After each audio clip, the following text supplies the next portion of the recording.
Ohio Mina, j'espère que vous allez bien. On se retrouve aujourd'hui dans cette nouvelle vidéo pour parler de l'adaptation en animé du manga Mateno Slave ou plus communément appelé Demon Slave en France. Manga réalisé d'après le scénario de Takahiro, également connu pour avoir participé à la réalisation du manga Akame ga Kill et dessiné par le mangaka Yohei Takemura. Il comptabilise aujourd'hui un total de 73 chapitres divisés en 8 tomes différents. 8 tomes, non, 9 tomes pour être plus précis, qui sont sortis au Japon, sachant qu'à l'heure actuelle, nous avons un total de 4 tomes qui sont sortis en France, sachant que le 5e tome est prévu pour le 13 janvier 2022. Comme je l'ai dit précédemment, c'est par le biais du chapitre 73 que nous avons appris que le manga Mateno Slave, ou Demon Slave, allait être adapté en animé.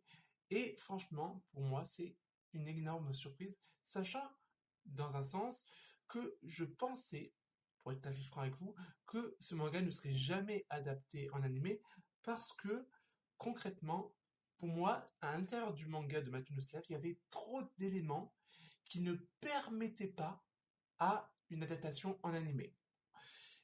Et force est de constater que j'étais dans le tort puisque on a appris qu'il y allait avoir une adaptation en animé d'ici 2022.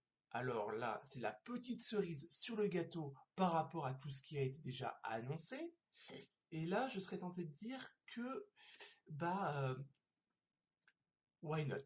Why not, sachant que quand même, même si, pour ma part, je qualifie le manga de Mateno Slave comme étant un successeur potentiel du manga Fairy Tail, avec toutes ces scènes de fanservice, etc., et mine de rien, c'est un manga qui est dynamique avec des combats, qui répond grandement aux normes du grand public. Alors après, qui répond aux normes du grand public? Oui, dans un sens comme dans l'autre. Mais pour être tout à fait franc avec vous, moi, je sais que j'aimerais pas être à la place des personnes qui vont se charger de l'adaptation en animé. Parce que, mine de rien, je pense qu'avec ce manga, ils vont s'amuser.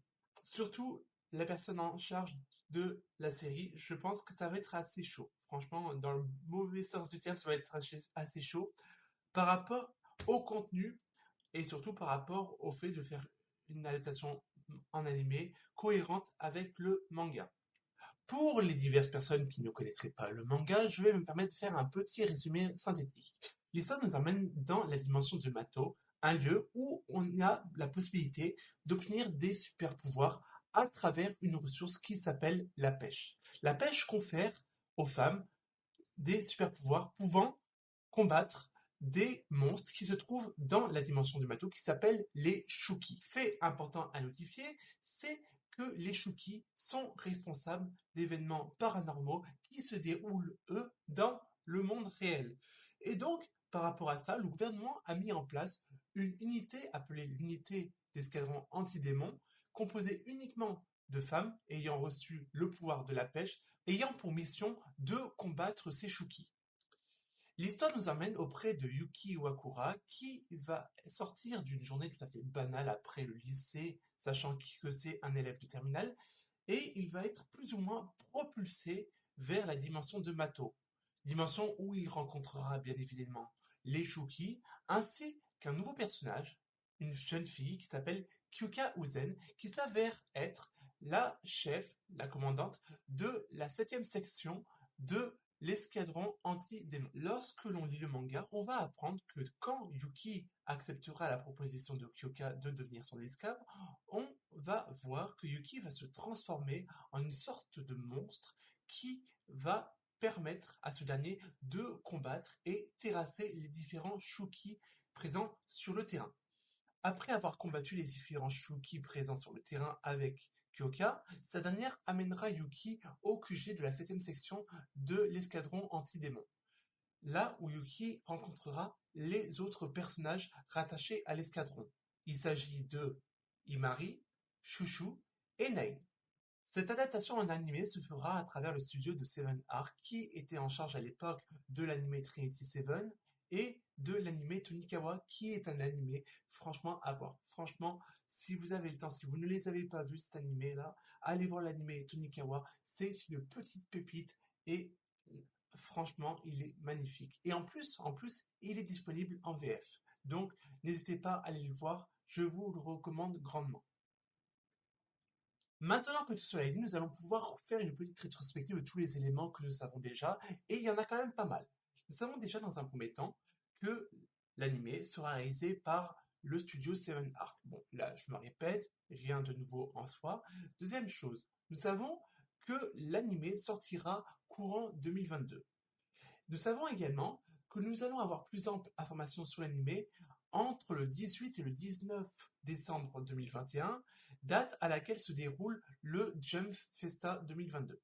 Lors de la sortie du chapitre 73, nous avons eu également droit à un teaser promotionnel.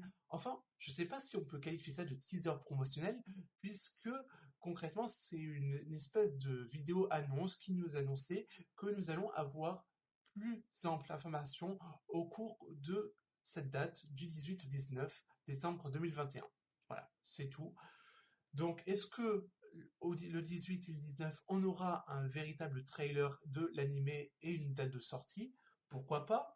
Est-ce que nous allons avoir des informations sur le casting des doubleurs? Peut-être également. Est-ce que nous allons avoir d'autres informations? Ça, nous le saurons le moment venu. Si nous n'avons pas beaucoup d'informations concernant la série animée, nous avons néanmoins l'apparition d'un visual art de l'anime qui nous montre quand même que le résultat est quand même assez probant, d'une part, mais également que nous avons aussi un site internet dédié à l'anime. Je vous laisserai le lien du site dans la barre de description. Je vous laisse vous réorienter à travers cette dernière. Bref, vous l'aurez compris, le but initial de cette vidéo était de vous faire une petite rétrospective de tous les éléments que nous savons par rapport à cet animé et vous donner mon avis personnel sur le sujet, ce qui est à présent chose faite. J'espère néanmoins que vous avez passé un agréable moment en ma compagnie. N'oubliez pas également de mettre un j'aime à la vidéo et de vous abonner à la chaîne. Encore une fois, ça me ferait extrêmement plaisir. Nous, on est amenés à se retrouver dans la prochaine vidéo. D'ici là, portez-vous bien et Jane